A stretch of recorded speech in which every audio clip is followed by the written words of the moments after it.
שישי עם יוסי פרטוג, תוכנית עם שיחות מרתקות בגובה העיניים.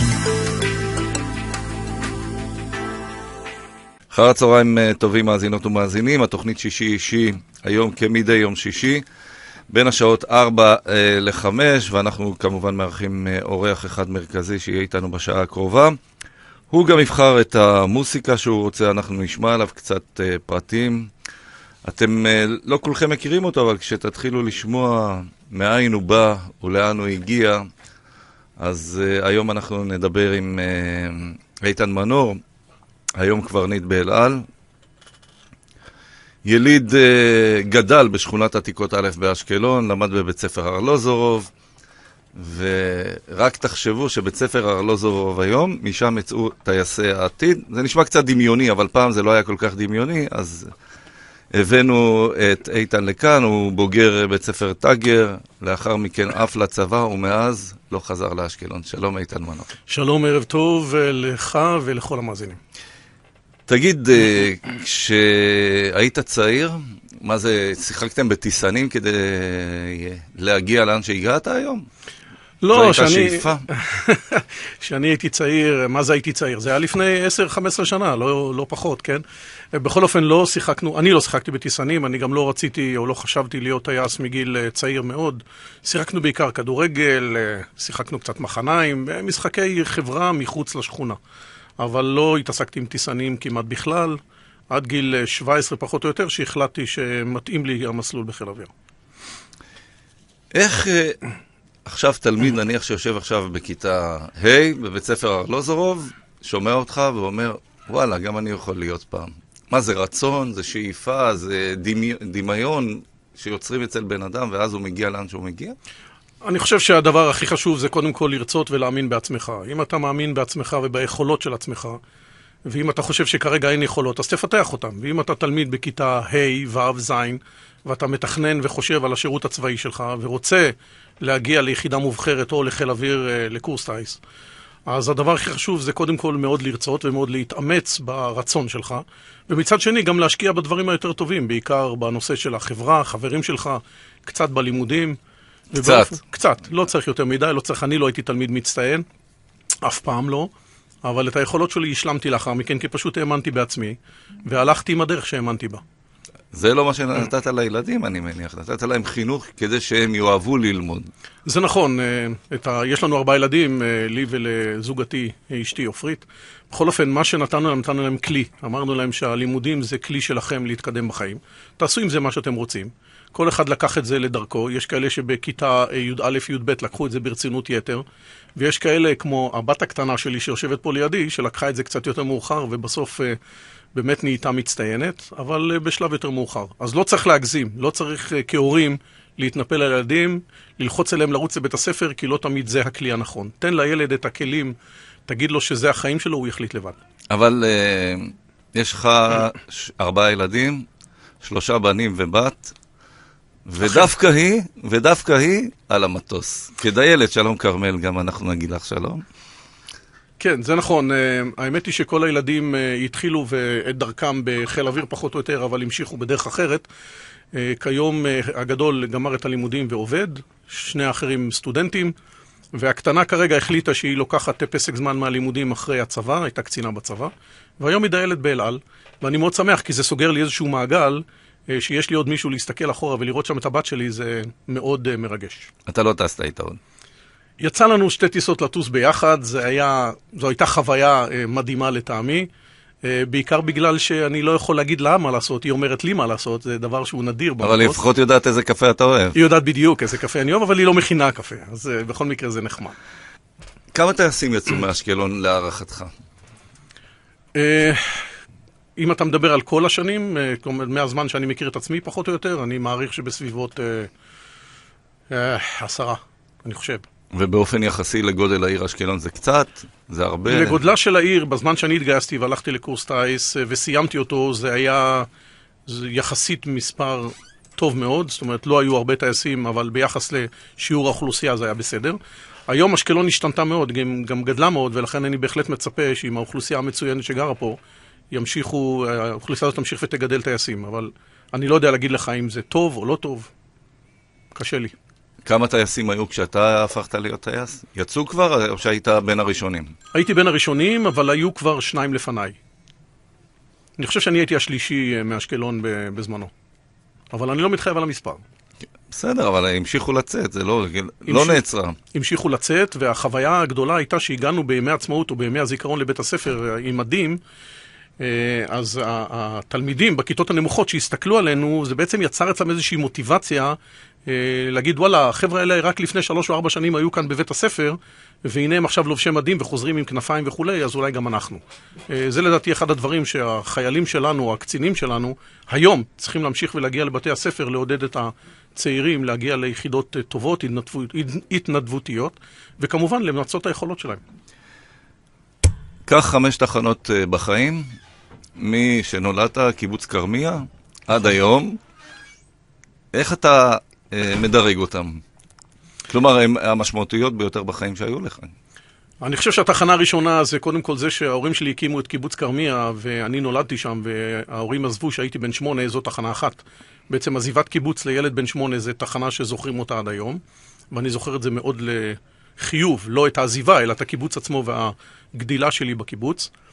התחנה הבאה שלי, אני חושב, היא גיוסי לחיל אוויר, והסיום של קורס טיס, שהיא תחנה מאוד מאוד משמעותית. לאחר מכן יש תחנה נוספת, אני השתחררתי אחרי 5 שנים מחיל אוויר, והצטרפתי לשירות הביטחון הכללי, עבדתי שם 4 שנים. זה גם כן תחנה נוספת שאתה זוכר היום, ואתה גם פוגש חברים עד היום מהתחנה הזאת. לאחר מכן חזרתי לצבא ל-20 שנה עד היציאה לפנסיה, שגם זו איזושהי תחנה ודרך חיים. והתחנה האחרונה היא אחרי השחרור שהצטרפתי לאלעל, ואני בעצם משרת באלעל עד היום כקברניט. אני חושב שזה אחת התחנות היותר חשובות שעיצבה את דרכי כאבא, כבוגר, כטייס, כאחד שיכול לתרום לחברה. אם אני אקח אותך עכשיו קצת אחורה, יותר לילדות באזור עתיקות א', ששם גרתם, איך אתה רואה אנשים שגדלו שם, שיכול להיות שהם עד היום חיים שם, ולא יוצאים מהמקום, כי הרי שכונת עתיקות באשקלון היא לא נחשבת כשכונה משודרגת או ברנע או אפרידה, היא נחשבת כשכונה מאוד יחסית בינונית ומטה.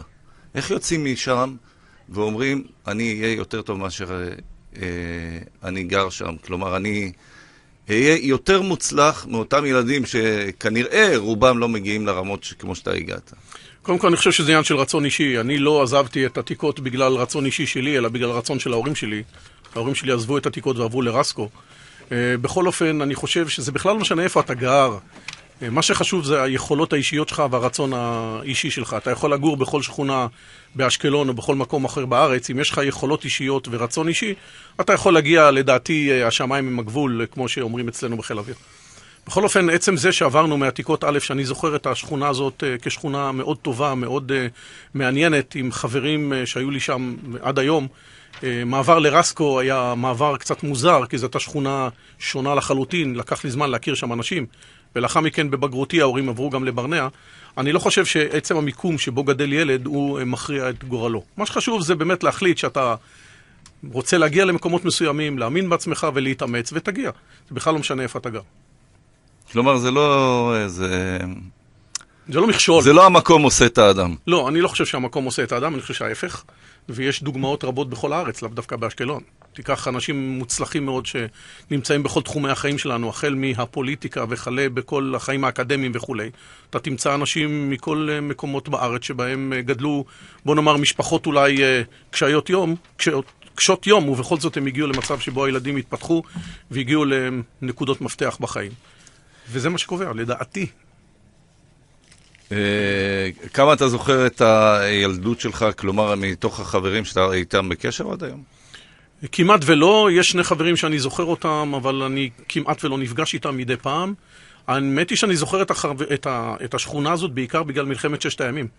מלחמת 6 הימים שגרנו שם בעתיקות, אני זוכר זה שמילאנו שקי חול בתחילת המלחמה, הוציאו אותנו החוצה לשכונה, למגרש המרכזי, ומילאנו שקי חול וחפרנו שוחות להתגוננות. אני זוכר את אמא שלי עוזרת לי למלא חול. זה מין זיכרון שנצרב בזיכרון הקולקטיבי שלנו כמשפחה. ומעבר לזה, אני כמובן זוכר גם את אחרי צהריים, שבהם היינו יוצאים החוצה עם החברים, ומשחקים כדורגל, או טק, או כל משחק אחר. זה לא היה כמו היום, שאתה יושב מול המחשב ומתקשר עם החברים שלך בוואטסאפים או בכאלה, אלא היית נפגש איתם עין בעין, קצת שונה מהיום. לדעתי, אני לא יודע להגדיר טוב או רע, אבל זה שונה מהיום. אבל זו תקופה אחרת, זה בלי מחשבים, בלי טלוויזיה כמעט.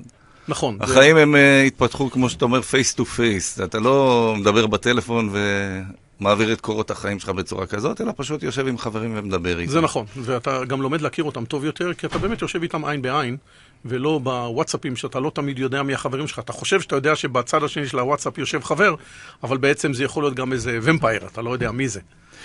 זה שונה. בוא, ברשותך, אתה בחרת 3 שירים לתוכנית הזו, אז אנחנו נלך על השיר הראשון שבחרת של ריטה, ימי התום. למה? קודם כל, ריטה היא הזמרת הפייבוריטית שלי, אני פשוט באמת אוהב את הזמרת הזאת, יש לה קול לדעתי מדהים. ימי התום זה מין תקופה כזאת שלכל בן אדם יש את ימי התום שבאיזשהו שלב נמתח קו וימי התום נגמרים. מתי זה היה אצלך? לא יודע להגדיר בדיוק, אבל אני חושב איפשהו בשנות ה-20, אחרי קורס טייס או משהו בסביבה הזאת. ולכן בחרתי את השיר הזה שמייצג אצלי גם זמרת מאוד אהובה עם קול מדהים, וגם איזשהו סיום של תקופה. ריטה, ימי התום.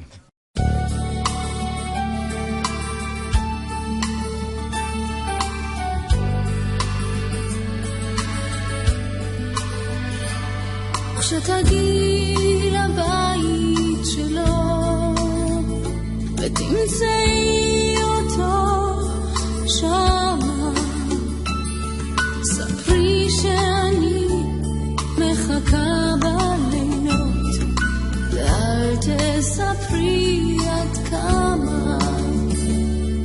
אמרי לו עדיין אני נמצאת, מסרי אהבה ושלום, בקשי שירים עוד כוס לחיי ולזכר ימי התום, זמן שנשאר ואין רחמים, אין לי שום חרטות או תקוות לעצמי, זהו כל מה שיש. אז מה מחבר בסופו של דבר שני אנשים יחד, צל חלומות, משקל העבר, מסע של בדידות ופחד. אני עייפה מלחסות יותר, עייפה מלרטוב בין הברירות, לשלם ולוותר. אני אשלם עד הסוף, זמן שנשאר ואין רחמים, אין לי שום חרטות או תקוות לעצמי, זהו כל מה שיש.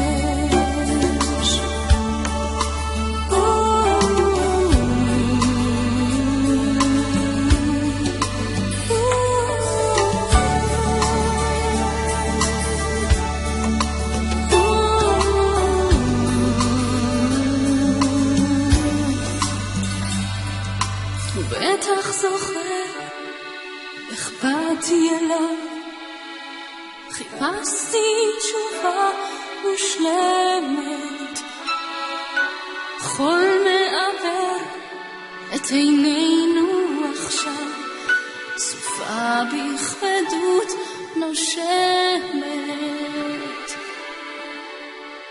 זמן שנשאר ואין רחמים,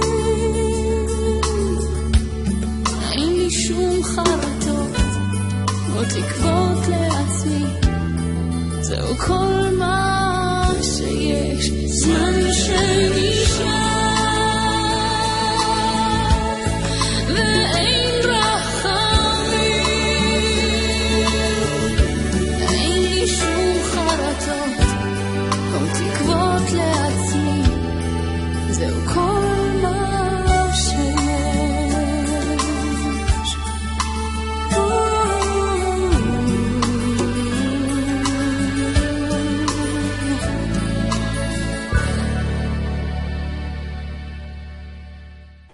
חזרנו לתוכנית שישי אישי, אנחנו מארחים היום את איתן מנור, הוא קברניט באלעל, הוא אשקלוני, גדל באשקלון, צמח באשקלון, ואחרי השיר של ריטה עם ימי התום נחזור קצת לבגרות. אתה מתגייס לצבא וישר לחיל האוויר? כן, אני מתגייס ישר לחיל האוויר. בעצם זה אחד הדברים שרציתי. לפני כן, בתיכון, התעסקתי בקליעה למטרה. במטווח פה באשקלון ליד האצטדיון. ממש מול טאגר. ממש מול טאגר, כן. והיה שם, המאמן שלי קראו לו חיים נגר, ובכל מקרה הוא ייעד אותי לגדולות, וגם באמת הגעתי להישגים יפים, אבל בגיל 17... לגדולות בירי או לגדולות בטייס? לגדולות בירי, הוא לא ידע על הכוונות שלי. ובאיזשהו שלב, אחרי איזושהי תחרות בי"א, שבהם זכיתי באיזושהי מדליה, אני לא זוכר בדיוק למה, אבל כנראה זכיתי באחד המקומות הראשונים, הסתבר לי שהקליעה כנראה יכולה לפגוע בראייה. מה שלא נכון, אבל סיפרו לי. ואז החלטתי לעזוב את הכל, כי אני רוצה להיות טייס, ואז בשביל להיות טייס היית צריך באמת שתהיה לך ראייה טובה, בלי משקפיים, בשינוי מהיום. ולכן עזבתי את הקליעה. התגייסתי לחיל אוויר, ישר לקורס טייס, ואחרי 20 חודש סיימתי אותו. קורס מעניין, קורס מרתק. קשה. קשה במידה מסוימת, זה תלוי איך אתה מסתכל. מה שם קשה כל כך? הפיזי? לא, הפיזי לא קשה, אני חושב שהמנטלי הוא הקשה. כל טיסה נמדד על הביצועים שלך, כל טיסה כחניך, אתה נמדד על הביצועים שלך, ו2-3 טיסות שהביצועים שלך לא היו בהתאם לקריטריונים, אתה עולה לוועדת הערכה, וועדת הערכה יכולה להגיד לך שלום, אבל לא בבית ספרנו, ולכן הלחץ הנפשי הוא גדול. כל ערב אני זוכר שהיינו מתכנסים בחדר, בכל חדר גרו בין 2-4 חניכים, היינו יושבים ומנתחים את הטיסה של היום, ומנסים לבדוק במה היינו טובים, במה היינו פחות טובים בשביל לשפר למחר. ואני זוכר שכל יומיים, 3, שבוע, שבועיים, החדר היה מתנקה. פה היה אף חניך אחד, פה היה אף חניך אחר. אני זוכר גם תקופה שלמה של 4 חודשים, שבהם התחלנו 4 חניכים בחדר, וסיימתי חניך יחיד.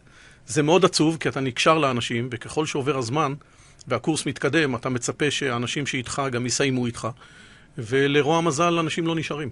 אבל זה אופיו של הקורס. כמה מתוך כמה נשארים? אני חושב שמסיימים את הקורס בסביבות 5% מאלה שמתחילים בגדול. זה ממש מעט. זה ממש מעט. זה הקורס הכי קשה בצבא? אני חושב שזה הקורס הכי קשה בצבא מנטלית לפחות, למרות שאני חושב שיש היום קורסים נוספים שהם קשים מאוד, אבל לא התנסיתי בהם, ולכן אני לא מתיימר לבדוק את מידת הקושי שלהם. אבל ברור שיש קורסים בצבא שמבחינה פיזית הם הרבה יותר קשים. אתה הופך להיות טייס מסוקים, ומלחמת יום הכיפורים מגיעה, ואני מאמין שיש לך הרבה חוויות מאותה מלחמה, כי היית כבר, אומנם טייס צעיר, רק נכנסת לזה, דרגת סגן היית. מה אתה זוכר מהמלחמה הזאת? קודם כל זה נכון, הנתונים נכונים. הייתי באמת טייס צעיר בטייסת מסוקים בתל נוף. אחד הדברים שאני זוכר זה החוסר ודאות. הכניסה למלחמה הייתה בחוסר ודאות, למרות שבערך חצי יום לפני תחילת המלחמה, מפקד הבסיס שבזמנו היה רן פקר, הגיע לטייסת והודיע לנו שבצהריים תהיה מלחמה. זה היה בערך 12 שעות לפני. האי-ודאות של ההתחלה הייתה מאוד בעייתית, כי לא ידענו לאן הולכים, לא ידענו מה קורה. ובהמשך, הטראומה הגדולה של כמות הנפגעים שנאלצנו לחלץ עם ההליקופטר או משימות נוספות שעשינו, זה דברים שאתה זוכר בעצם לכל החיים. חלקם טובים, כי הצלת אנשים, חילצת טייסים שנטשו, הוצאת פצועים ואתה יודע שהם חיים בגללך, או בזכותך. לעומת דברים אחרים שראית הרבה מאוד נפגעים, וזה מין טראומה כזאת שנשארת לכל החיים.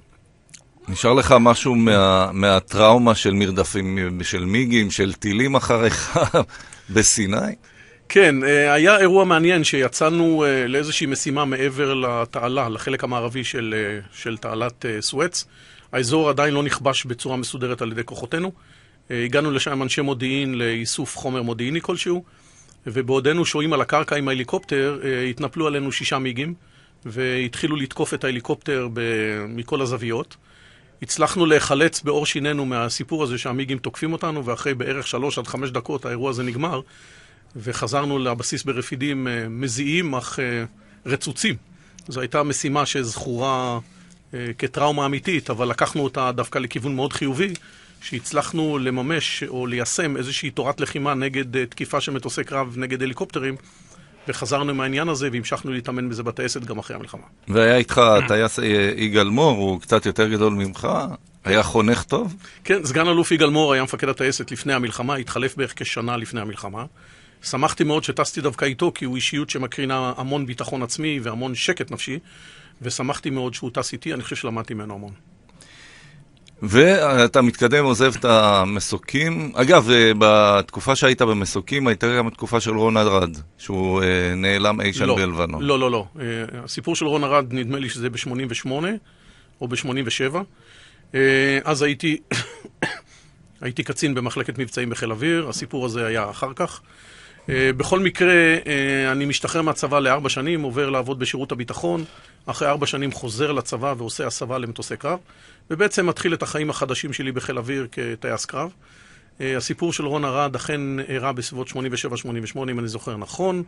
הייתי אז במחלקת מבצעים, וטייס באחת מטייסות הקרב בחיל אוויר. היום כשרון ארד בעצם עד היום לא יודעים מה קורה לו, איפה הוא נמצא, כל הזמן זה ניחושים, זה נראה כאילו שוכחים באיזה מקום את אלה שנעלמו בדרך. אני חושב שהעניין הזה הוא לא נכון, הוא לא מדויק, בוא נאמר ככה. לעם ישראל יש המון אירועים שקורים בקצב מטורף. ולכן קשה מאוד לבוא בטענות לעם שלא זוכר דברים שקרו לפני 20 או 30 שנה. אבל כל מי שקרוב לאירוע, ואני הייתי מאוד קרוב לאירוע הזה מסיבות מסוימות, אי אפשר לשכוח אירוע מהסוג הזה, ולכן אני חושב שהמעגל הקרוב לא שוכח.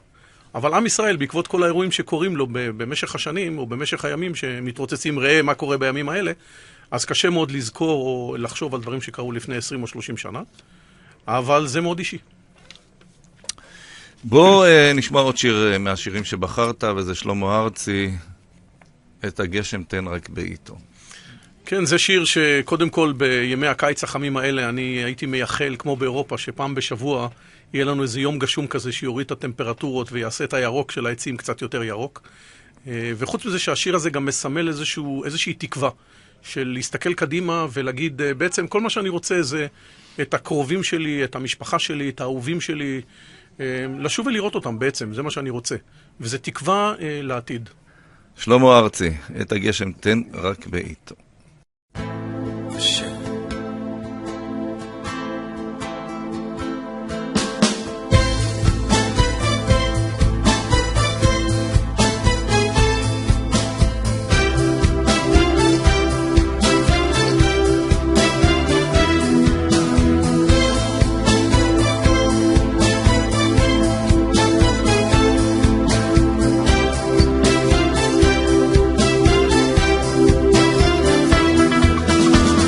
יבשו עינינו מדמעות, ופינו כבר נותר אילם בלי קול.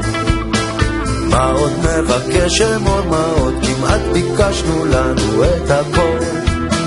את הגשם תן רק בעיתו, ובאביב בזר לנו פרחים, ותן שיחזור שוב לביתו, יותר מזה אנחנו לא צריכים.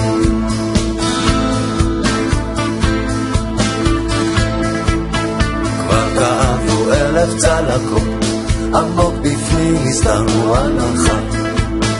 כבר יבשו עינינו מלבכות, אמור שכבר למדנו במבחן. את הגשם תן רק בעיתו, ובאביב בזר לנו פרחים, ותן להיות שלי איתו, יותר מזה אנחנו לא צריכים.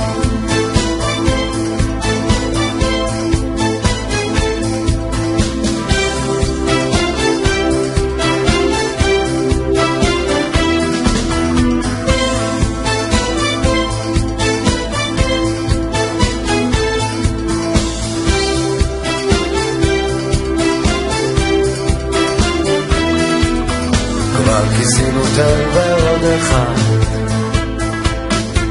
טמנו את ליבנו בין גושים, עוד מעט תפרוץ ההנחה, קבל זאת כתפילה מאוד אישית. את הגשם תן רק בעיתו, ובאביב בזר לנו פרחים, ותן לנו לשוב ולראותו, יותר מזה אנחנו לא צריכים. את הגשם נרבה איתו ובאביב בזרם פרחים, ותן לנו לשוב ולראותו, יותר מזה אנחנו לא צריכים.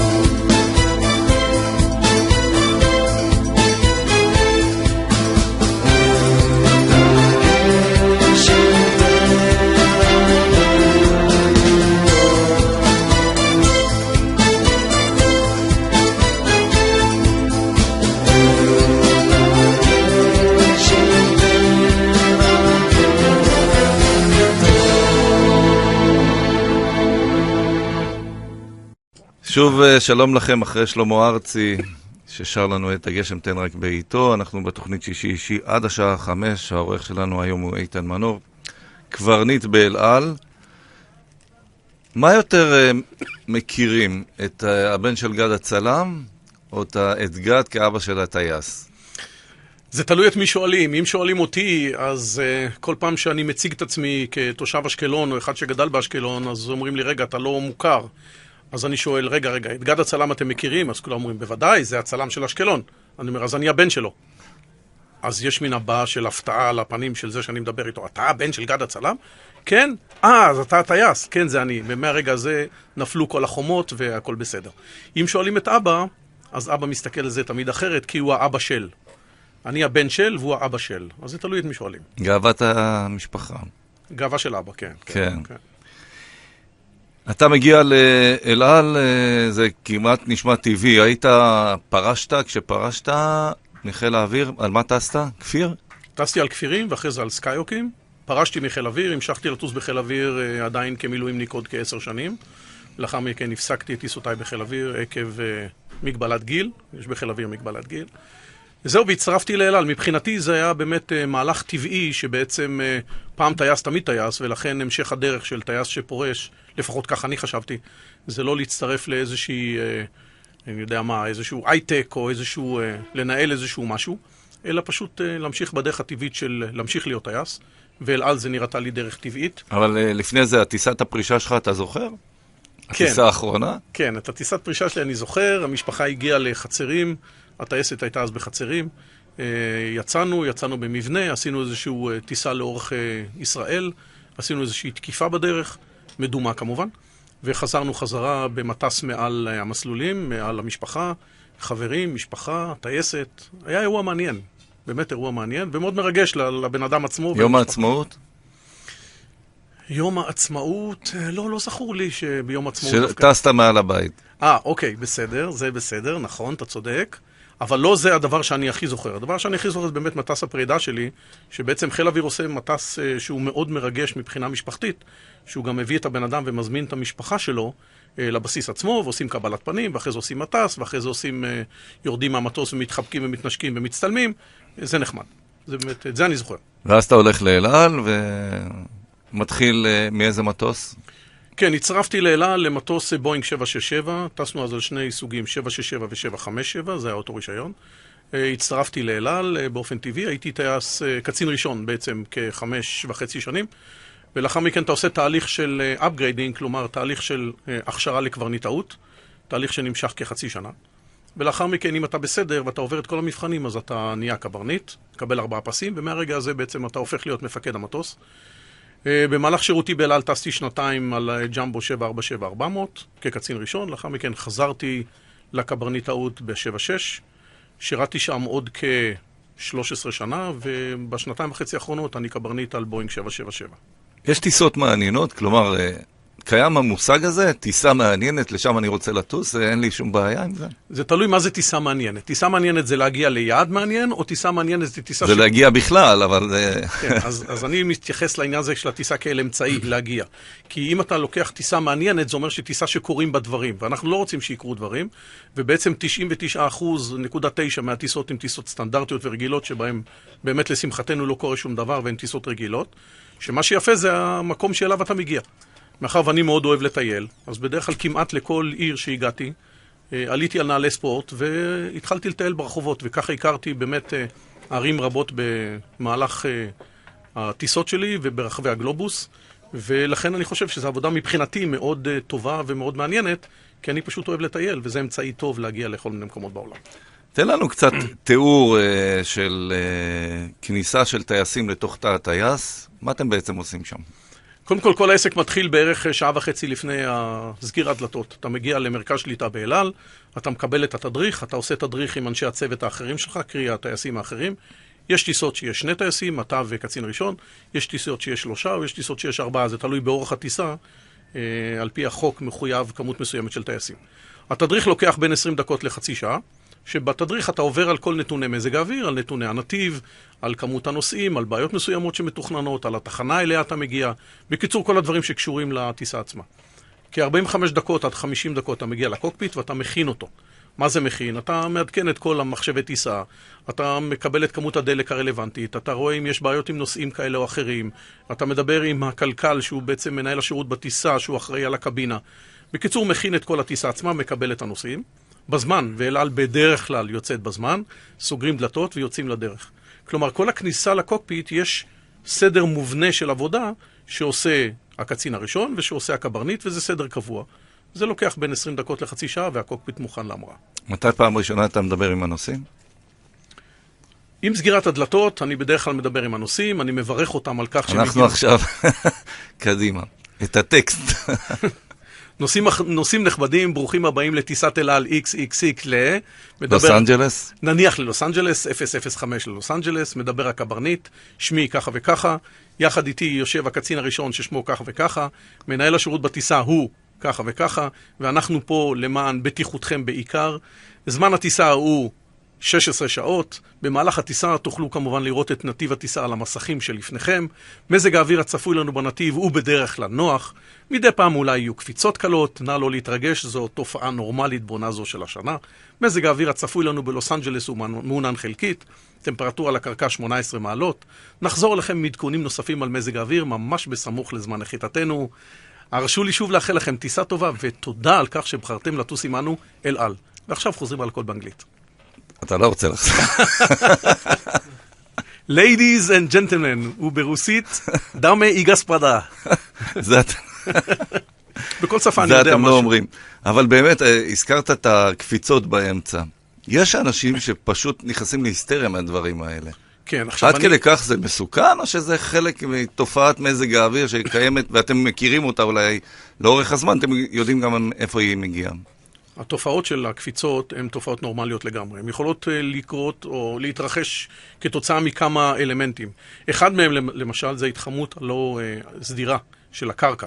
אם אתה טס מעל האלפים, למשל, הקרקע לא מתחממת בצורה זהה, בגלל הערים, הטופוגרפיה.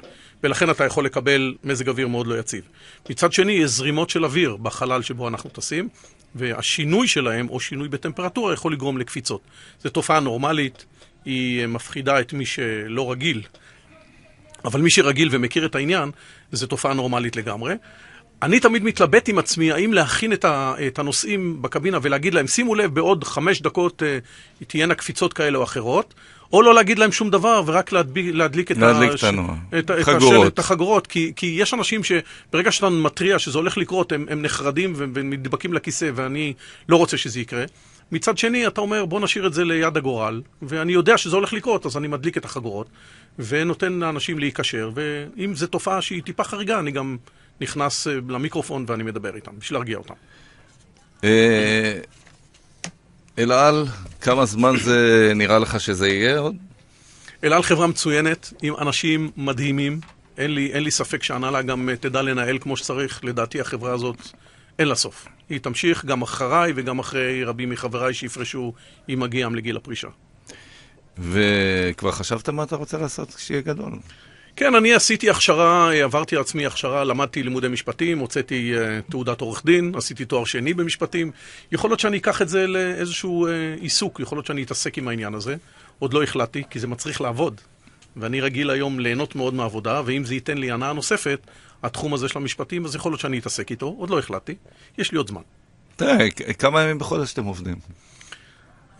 אנחנו מחוץ לבית... לא בעונת הלחץ, אנחנו מחוץ לבית בין 12 ל-15 ימים בחודש, שבהם אנחנו מחוץ לבית, אבל אנחנו מחויבים על פי חוק, אחרי כל טיסה, בהתאם לאורכה, גם לנוח יום, יומיים, 3 בחוץ לארץ, לפני טיסה נוספת.